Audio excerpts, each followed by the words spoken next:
Hello दोस्तों, मेरा नाम है करण राजपूत और आज का हमारा टॉपिक है भारतीय संविधान को दिशा देने वाले शब्द। तो चलिए बिना किसी देर के वीडियो को स्टार्ट करते दोस्तों। और दोस्तों, अगर हमारे चैनल पर नए हैं तो प्लीज हमारे चैनल को सब्सक्राइब करेगा। हम इसी तरह की एजुकेशन वीडियो लाते रहते हैं। तो चलिए वीडियो को करते हैं स्टार्ट।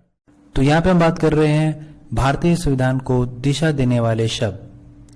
पहला पंथ निरपेक्ष, दूसरा गणराज्य, तीसरा लोकतांत्रिक, चौथा समता, पांचवा बंधुता। तो चलिए आइए इन टॉपिक के बारे में हम समझते हैं और इन शब्दों के बारे में भी जानते हैं कि ये क्या कहते हैं। तो यहाँ पे हम बात करेंगे पंथ निरपेक्ष की। नागरिकों को किसी भी धर्म को मानने की पूरी स्वतंत्रता है, लेकिन कोई धर्म आधिकारिक नहीं है।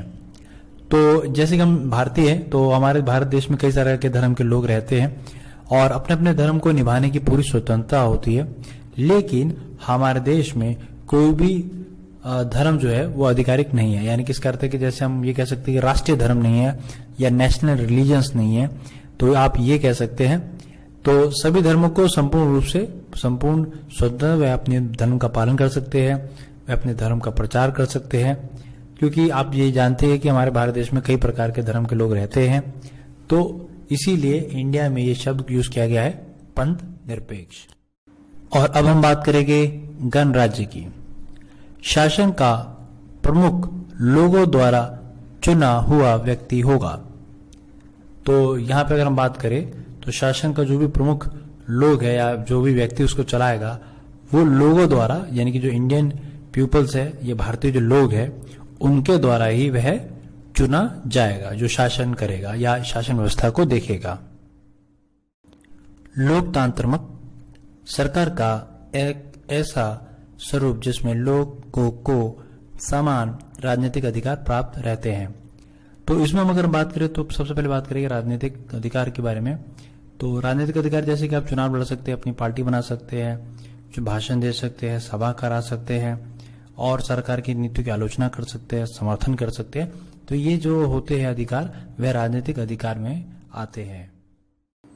तो बात करेंगे हम अपने अगले पॉइंट को, समता। कानून के समक्ष सभी लोग बराबर हैं। इसका अर्थ यह है कि कोई अमीर हो, गरीब हो, छोटी जात का हो या बड़ी जात का हो, किसी भी धर्म का हो, किसी भी राज्य का हो या अन्य बातें भी हो सकती है, परंतु कानून के समक्ष सभी बराबर है इसमें। और अब मैं बात करूंगा बंधुता।